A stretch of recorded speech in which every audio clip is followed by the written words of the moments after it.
Bagaimana hukumnya pejabat yang selalu menang sendiri dan selalu menyalahkan anak buahnya? Ini bukan pertanyaan, ini balas dendam. Ini sakit hati dia. Kemana caranya biar supaya Ustaz Somad menghantam pemimpin dunia? Buat lu pertanyaan. Itu pula masalahnya. Dia bertanya sama Ustaz yang paham pula kan.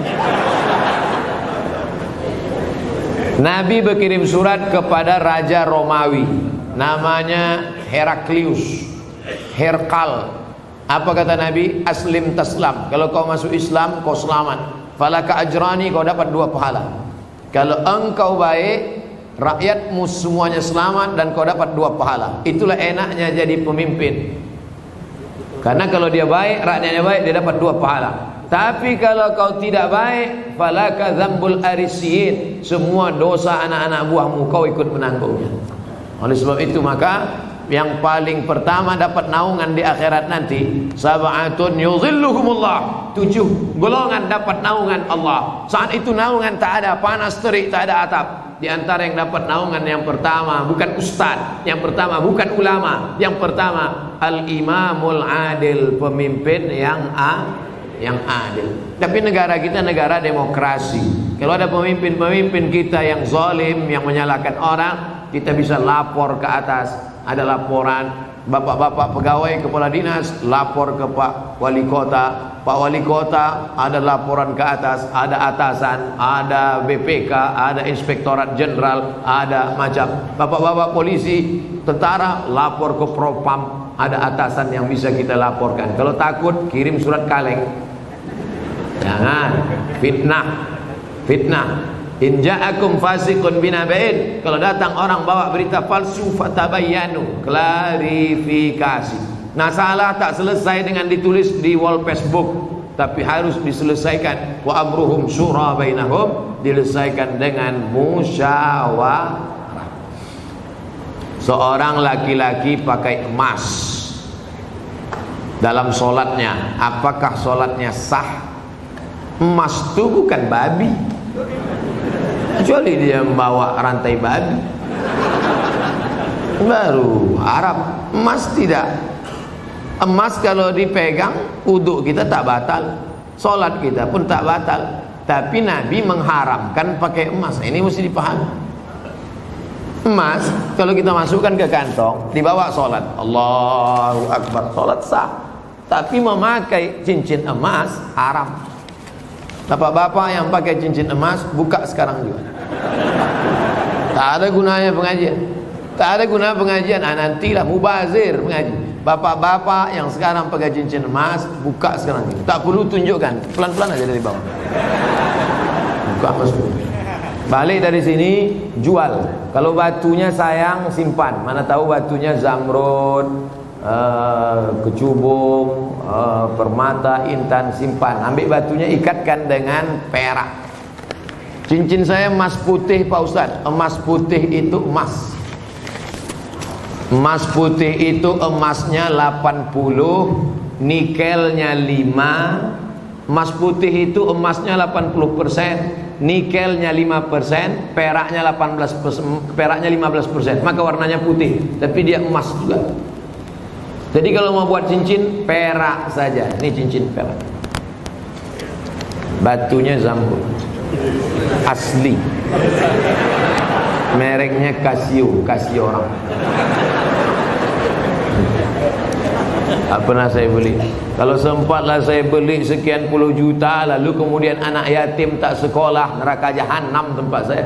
Bisa pula anak yatim tak sekolah, cincin kita 30 juta.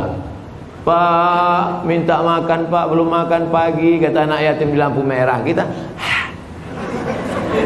mau. Nauzubillah. Oleh sebab itu maka yang punya cincin emas, wahai Imam Syafi'i, kenapa laki-laki Islam tak boleh pakai cincin emas? Apa kata Imam Syafi'i? Robek hati orang miskin menengok cincin emas. Aku makan pun payah, kau sampai hatilah pula pakai cincin emas. Matilah kau cepat, kata dia. hancur hati dia. Itu alasan ulama dulu. Tapi rupanya sekarang setelah ditemukan emas itu ada molekul-molekul kecil masuk ke dalam pori-pori, masuk ke dalam darah, masuk ke dalam jantung, menyebabkan penyakit Alzheimer, penyakit tua sebelum masanya, penyakit lemah, tak bertenaga. Banyak orang barat yang sudah kena, pokoknya emas. Lalu kami yang perempuan, Pak Ustaz, yang perempuan dia masuk ke dalam, keluar lagi melalui darah menstruasi haid. Makanya kalau ada bapak yang haid, pakailah.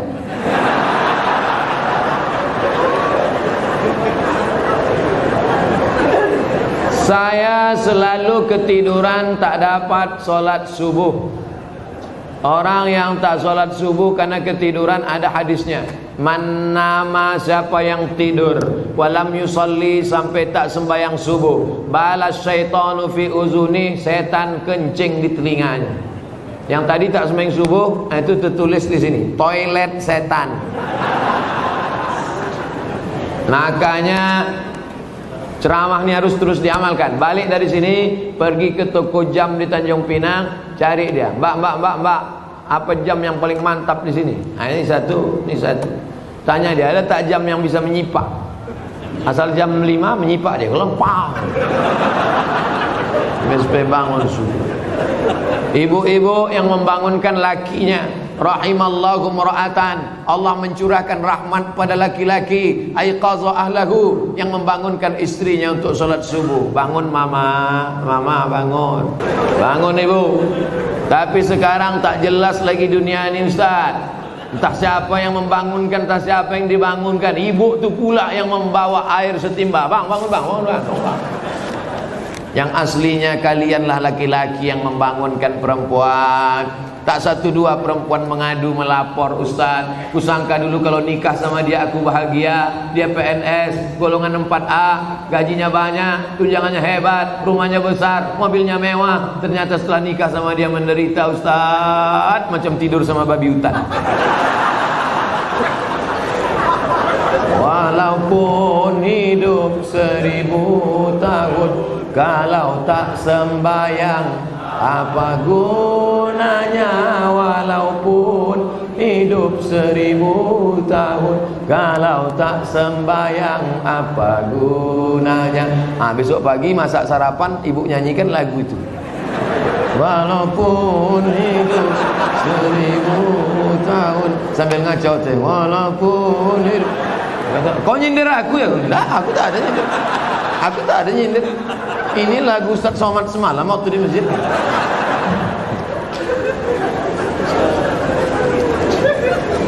Ustaz, apa sah laki-laki sholat di rumah tapi tak di masjid? Laki-laki sholat di rumah, laki-laki solehah. Laki-laki sholat di masjid.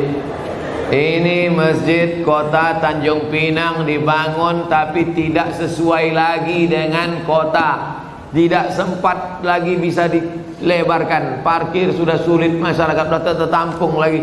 Makanya mesti dibangun nanti di lokasi yang baru, masjid yang lebih besar lagi. Amin. Yang ini tetap ramai, yang sana tetap ramai. Tengoklah, tak muat lagi orang sholat. Orang Tanjung Pinang ini kaya-kaya, tiang masjidnya emas. Ilaha illallah. Luar biasa. Orang susah menjadi emas. Laki-laki di Tanjung Pinang tak ada yang pakai emas, karena mereka mau menunjukkan kayanya bukan dengan cincinnya, tiang masjidnya emas. Hebatnya lagi di Tanjung Pinang, walaupun tiang masjidnya emas, tapi jendelanya tak pakai kosen. Menunjukkan apa? Aman. Tanjung Pinang aman, tak ada pencuri. Kadang-kadang kita masuk ke salah satu masjid, kotak infak dicor. Kotak infak pakai rantai besi, pakai gembok. Di sini aman. Coba tengok masjid, lampunya pula macam lampu Masjid Nabawi. Luar biasa, hebat. Entah emas tak kuningan.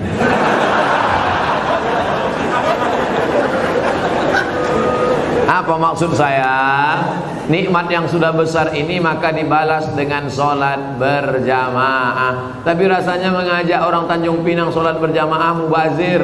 Karena sholat berjamaah di Tanjung Pinang, coba tengok, melimpah ruah sampai tak muat keluar-luar. Tengok, itu yang di luar-luar yang berdiri itu juga dapat pahala sholat berjamaah. Kalau sholat. Enggak sholat mana mau dapat? Layan tayanna, mereka yang tak datang ke masjid, jangan ulangi lagi. Yang sholat di kantor, yang sholat di rumah, yang sholat di kamar, jangan ulangi lagi, kata Nabi. Kalau kalian tetap sholat di rumah, la uharriqanna alaihim buyutahum, ku bakar rumah mereka. Nabi yang bilang, kalau kalian sholat di rumah, ku bakar rumah mereka. Kalau hidup Nabi sekarang bertambah hotspot titik api. Saking banyaknya rumah yang dibakar Nabi, berasap lagi. Ustaz janganlah sebut-sebut asap. Asap Tanjung Pinang ini kan dari kampung Ustaz juga. Saya tahu, ku tahu apa yang ada dalam hati. Sebelumnya dari malam saya niat sholat subuh, tapi saya bangunnya jam 6 pagi waktu setempat. Apakah masih boleh sholat? Ini bukan menanya, menawar ini.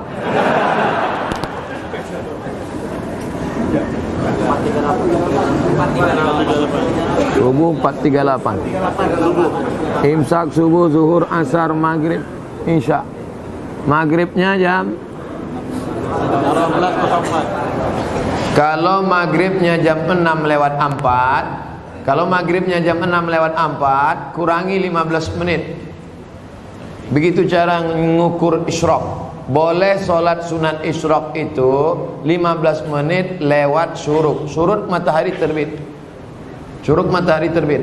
Jadi kalau begitu, syuruk matahari terbit di Tanjung Pinang jam 5.50 tambah 15 menit baru boleh sholat sunat isyraq jam 6:05.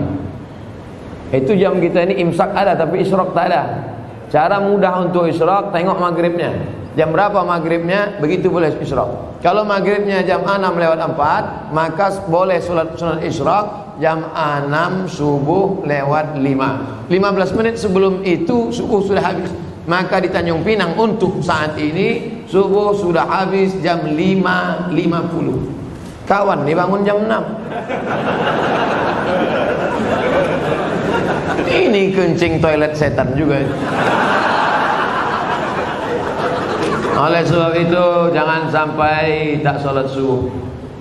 Bangun sholat subuh walaupun lambat jam 5.30. Ada waktu 20 menit lagi, jangan langsung sholat subuh, tapi qabliyah subuh. Karena qabliyah subuh khairum minad dunya wa ma fiha. Usolli sunnata subhi rak'ataini qabliyatan. Rakaat pertama qul ya ayyuhal kafirun. Rakaat kedua qul huwallahu ahad. Baru iqamat, baru sholat subuh. Jangan tinggalkan qabliyah subuh. Jangan tinggalkan qabliyah subuh walaupun terlambat. Apakah ambil zakat menunggu orang minta zakat atau mencari yang wajib zakat menerima zakat? Khuz, ambil zakat, khuz, ambil.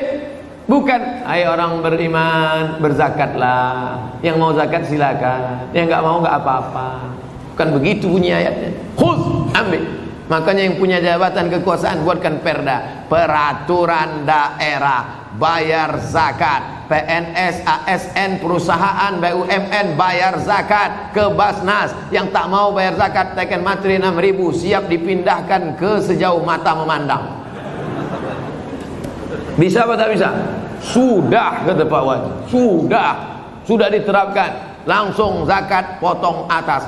Abdul Somad jadi tim sosialisasi zakat provinsi 5 tahun. Bayarlah zakat. Tak takut orang. Tak ada jabatan, tak ada kekuasaan. Tapi begitu bupati tanda tangan perda bayar zakat, langsung 10 miliar. Selama saya ceramah, yang paling besar zakatnya Aceh Barat, Meulabu, 15 miliar kabupaten. 15 M. Pas saya ceramah sana, saya tak tahu. Saya pun ceramah di kampung saya di Riau ada kabupaten 10 miliar. Mereka senyum-senyum. Pas makan, berapa tadi Ustaz? 10 saya bilang. Kami 15 kata. Dalam hati saya Abdul Somad akan datang kalau mau ceramah tanya dulu. Pastikan kita lebih besar. Maka saya ingat betul itu. Mau labuh itu 15 dulu 4 tahun yang lalu. Sekarang lebih besar lagi. Bagaimana cara menegur khotib yang lupa rukun khutbah? Kasih tahu, Pak Khotib lupa rukun khutbah 5. Semua laki-laki di sini wajib bisa khutbah. Karena mana tahu nanti pergi ke pulau, kebetulan ditugaskan Pak Wali pergi ke pulau. Sampai di pulau ada sholat Jumat. Apa kata pengurus masjid? Hari ini Jumat tidak jadi karena nggak ada khotib. Karena khotib mencret. Karena khotib demam. Maka PNS yang datang tadi berdiri, saya bisa jadi khotib. 5 rukun khutbah. Naik ke atas mimbar, alhamdulillah wassalatu wassalamu ala rasulillah ya ayyuhalladzina amanu taqullah usikum wa nafsi bitaqwallah Allahumma fir lil muslimina wal muslimat. Duduk. Habis itu tegak lagi, alhamdulillah Allahumma salli ala sayyidina Muhammad ya ayyuhalladzina amanu taqullah usikum wa nafsi bitaqwallah Allahumma fir lil muslimina wal muslimat. Dah, umat.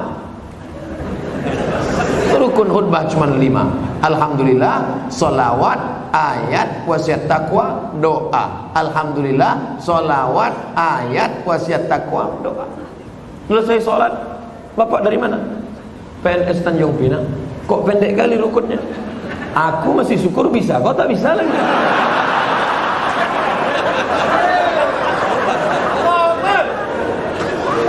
Nah, insya Allah selesai ceramah ini semua PNS ASN Tanjung Pinang bisa jadi khotib, betul?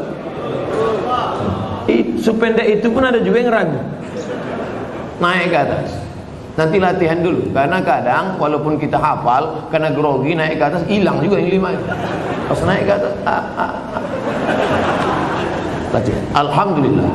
Wassalatu wassalamu ala rasulillah.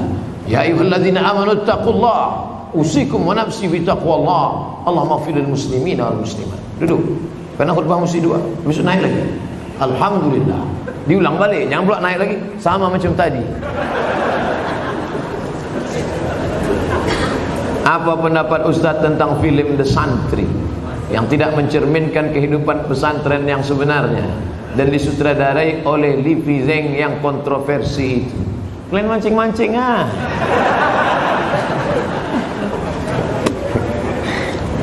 Udah banyak komentar udah. Ikuti aja yang udah ada tuh. Saya yang beban lama aja belum selesai lagi.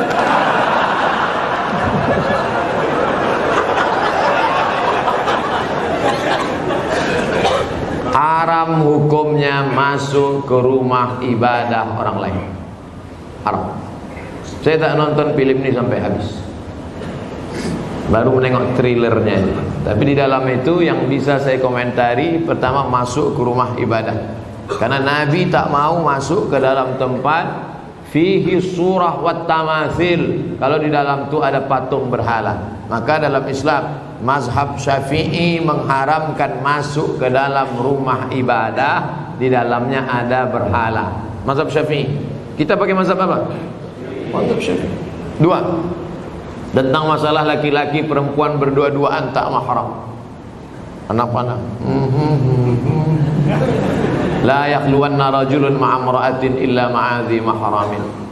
Oleh sebab itu maka kita jaga anak cucu kita dari perbuatan-perbuatan maksiat. Bahwa ada misi-misi sesuatu di balik ini semua, wallahu a'lam bishawab. Kita akan diminta tanggung jawab di hadapan Allah Subhanahu wa taala. Islam tak perlu diajari bagaimana berinteraksi sosial dengan saudara kita non muslim.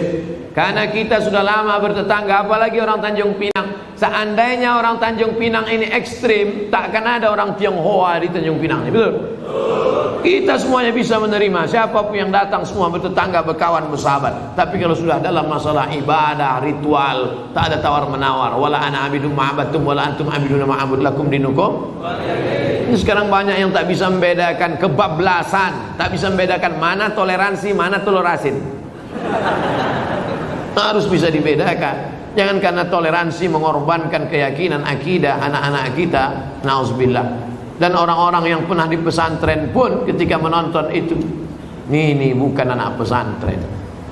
Anak pesantren tak begitu.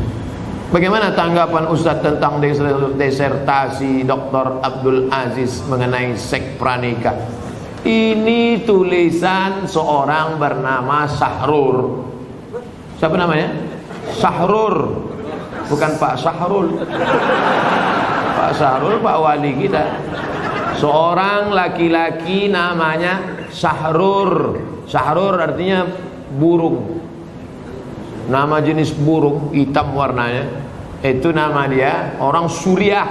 Sahrur ini kuliahnya di Moskow. Aliran pemikirannya kiri. Apa itu maknanya kalau kiri? Komunis. Sahrur ini komunis.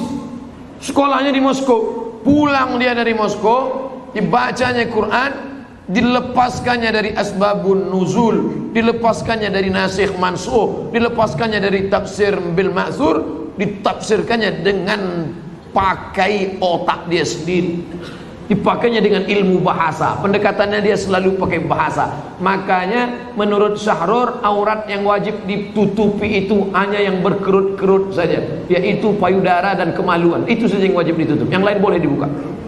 Sahrur ini sudah lama kontroversi. Tahun 90 dia sudah mengeluarkan buku itu, namanya Alkitab wal Quran. Cuman baru sekarang dipopulerkan, ditulis, dibawa ke kampus, lalu disidangkan, dan pada akhirnya menjadi kehebohan. Ingat, ada ilmu, tapi ada yang lebih tinggi daripada ilmu, adalah akhlak. Mana akhlak kita di hadapan manusia dan di hadapan Allah Subhanahu wa taala. Hai para cendekiawan-cendekiawan, jaga akhlak, karena keilmuan kita akan dituntut di hadapan Allah. Kira-kira apa efeknya? Mengeluarkan disertasi bahwa hubungan laki-laki perempuan, suka sama suka, tidak dianggap sebagai zina. Kira-kira apa efek positifnya terhadap umat? Tak ada. Semua agama di dunia ini mengharamkan zina. Agama apapun. Tanyalah kawan-kawan kita yang Tionghoa, Konghucu, tanya saudara-saudara kita yang Kristen, Katolik, tanya sama dia, apakah dibenarkan? Tidak. Tak ada satupun yang melegalisasi perbuatan zina. Na'udzubillah. Apa boleh ketika halangan saya tetap menjaga wudhu dan zikir yang biasa saya? Perempuan yang berhalangan boleh berwudhu, perempuan yang berhalangan boleh tetap berzikir. Yang tak boleh baca Quran, tak boleh baca Quran, tak boleh pegang Quran, tak boleh iktikaf di masjid, tak boleh tawaf, tak boleh solat, tak boleh puasa. Adapun berzikir tetap. Baca Quran yang ayat fungsinya sebagai doa boleh. Mana itu ayat sebagai doa? Naik kendaraan, subhanalladzi sakhkhara lana hadza wa ma kunna lahu muqrinin. Itu adalah ayat Quran, tapi fungsinya waktu naik kendaraan sebagai doa. Rabbana atina fid dunya, itu doa. Tapi dalam ayat Quran, maka fungsinya sebagai doa boleh.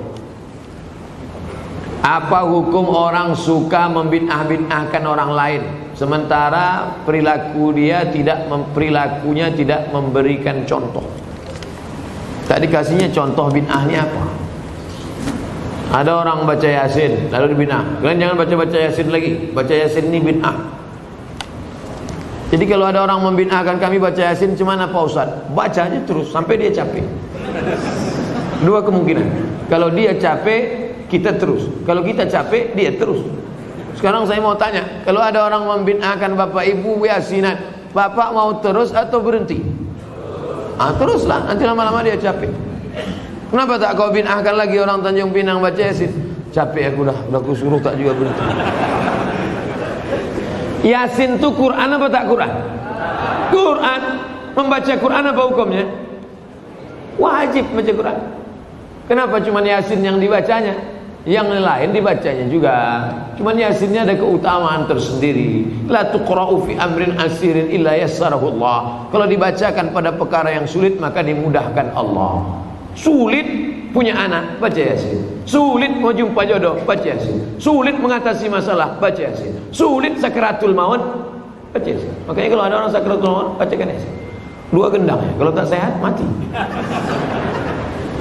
Kadang laki-laki ini banyak marah sama bininya. Apa kau nih baca-baca Yasin aja? Bang, aku baca ini persiapan untuk abang juga.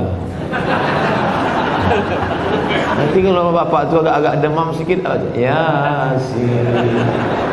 Insya Allah bang, dua gendang ini bang. Kalau tak sehat abang gul.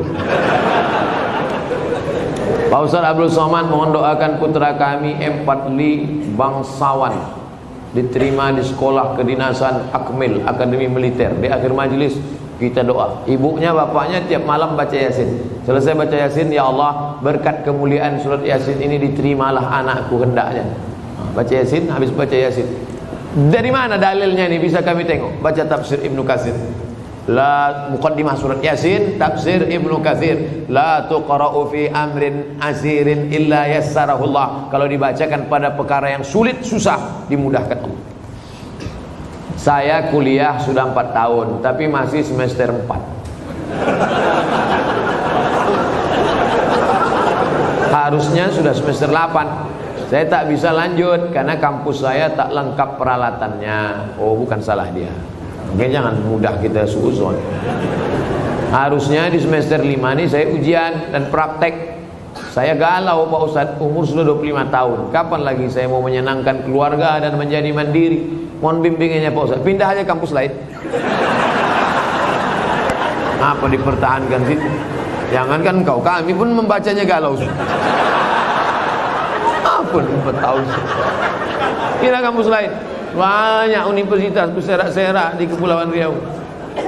Susah dipertahankan situ. Yang perlu dipertahankan itu sehidup semati denganmu, Mas. Itu kalau nikah. Kalau sama kampus apa pula sehidup semati? Biar kampus itu mati. Ketika sholat subuh saya lupa baca kunut. Setelah salam saya baru teringat.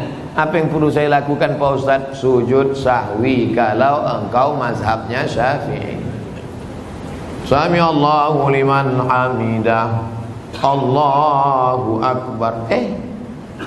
Tak akan bangkit lagi ke atas. Terus saja sujud. Rabbi fili warhamni wajburni warfa'ni warzuqni wahdini wa'afini wa'afani. Allahu akbar. Subhana rabbil a'la bihamdi. Allahu akbar. At-tahiyatul barakatuh salawatu. Sebelum salam sujud. Allahu akbar. Subhana man la yanamu wa la yashu. Maha suci Allah yang tak tidur, yang tak lupa. Allahu akbar. Duduk lagi. Sujud lagi, sujud 2 kali. Allahu akbar. Subhana man la yanamu wa la yashu. Allahu akbar. Baru salam. Assalamualaikum warahmatullah. Begitu juga jadi imam. Imam lupa doa kunut dalam mazhab Syafi'i, sujud sahwi. Kalau imam sujud sahwi, saya ikut tak apa? Ikut. Ini banyak juga makmum tak ikut. Imam sujud sahwi, dia diam aja. Pas salam, kau kenapa tak sujud sahwi? Yang lupa kan dia, aku tidak. Nak ikut imam. Ju'ilal imam liutamma bih. Yang tak baca kunut tu mazhab apa Pak Ustaz? Hambali. Hambali sama Hanafi tak ada kunutnya. Makanya di Masjidil Haram waktu Bapak Ibu umrah kemarin ada pakai kunut subuh. Tidak. Masjidil Haram tak pakai kunut subuh karena imamnya mazhabnya Hambali sejak tahun 1924. Sejak 1924 mazhabnya Hambali. Sebelum itu Makkah itu mazhabnya Syafi'i. Terjadi revolusi King Abdul Aziz. Yang sekarang ini Salman bin Abdul Aziz menggantikan abangnya Abdullah bin Abdul Aziz, menggantikan abangnya Fahad bin Abdul Aziz, menggantikan abangnya Khalid bin Abdul Aziz, menggantikan abangnya Faisal bin Abdul Aziz, menggantikan abangnya Su'ud bin Abdul Aziz, menggantikan ayahnya King Abdul Aziz. Jadi sejak Abdul Aziz geng ini aja dia bermazhab Hambali. Sebelum itu dulu mazhabnya Syafi'i. Dulu mazhab paling besar di Makkah itu mazhab Syafi'i. Nama orang yang terakhir menjadi penguasa Makkah keturunan Nabi Muhammad namanya Syarif Aunur Rafiq. Aunur Rafiq. Aun pertolongan, Rafiq Allah SWT. Aunur Rafiq pertolongan Allah SWT. Saya telah selesai subuh. Setelah itu datang orang ngajak sholat lagi. Apakah boleh saya sholat lagi Pak Ustaz? Ngajak-ngajak makan lah. Ngajak sholat. Kata orang sekarang, kalau ngajak-ngajak makan lah, apa pula ngajak sholat? Apakah ada tradisi zaman sahabat Nabi ngajak sholat? Ada. Hadisnya sahih, sahih. Nabi sholat di masjid. Selesai Nabi sholat di masjid, Nabi pulang. Sahabat tadi tak pulang, dia tetap di masjid. Lalu kemudian ketika dia sedang duduk, datang orang kampungnya terlambat sholat. Kata orang kampungnya, kami ingin sholat lagi tapi ingin ngambil berkah kau jadi imam. Maka dia jadi imam, diulangnya sholat sekali lagi.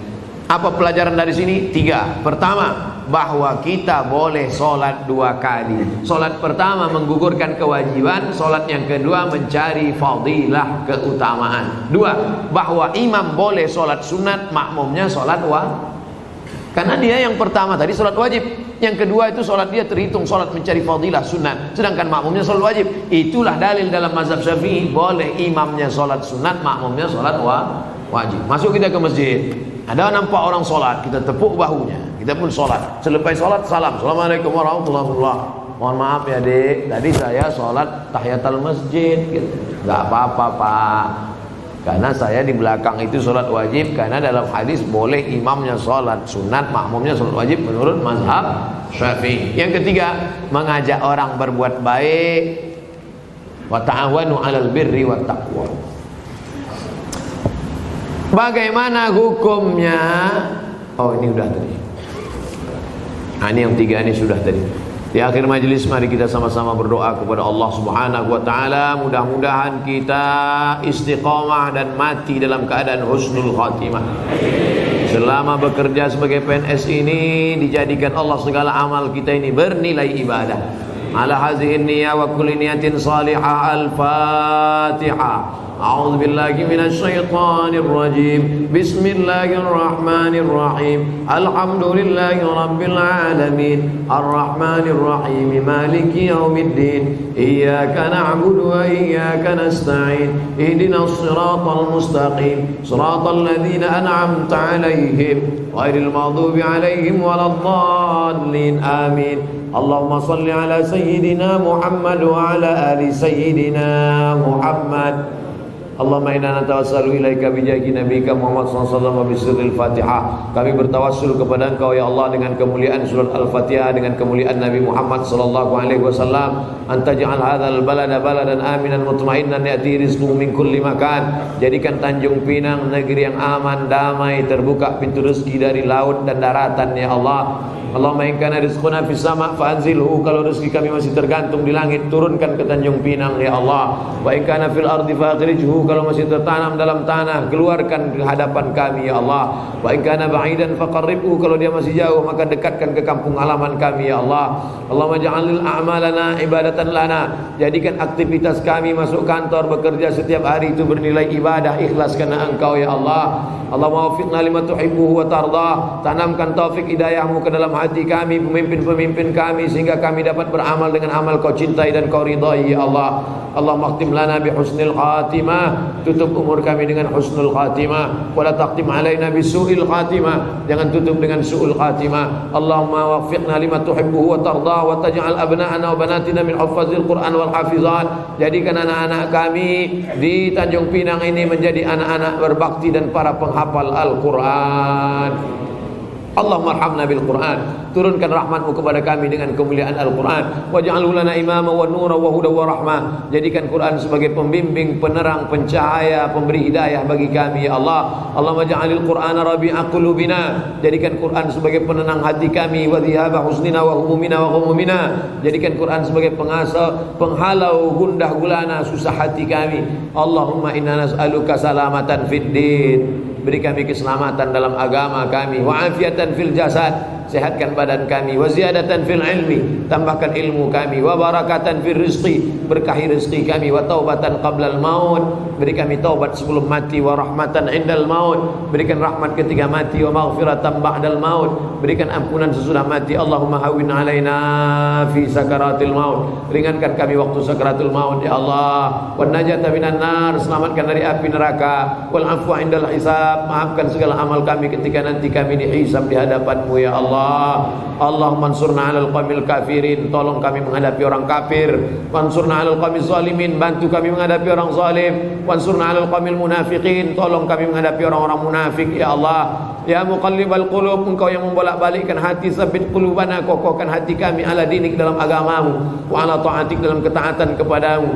Allahumma faqihna fid din, dalamkan ilmu agama kami, wa 'allimna ta'wil, ajarkan kami pemahaman yang benar. Rabbana atina fid dunya hasanah wa fil akhirati hasanah wa qina adzabannar. Wa sallallahu ala sayyidina wa maulana wa syafi'ina Muhammad wa ala alihi wa sahbihi wa sallam, walhamdulillahi rabbil alamin. Taqabbalallahu minkum, taqabbal ya karim.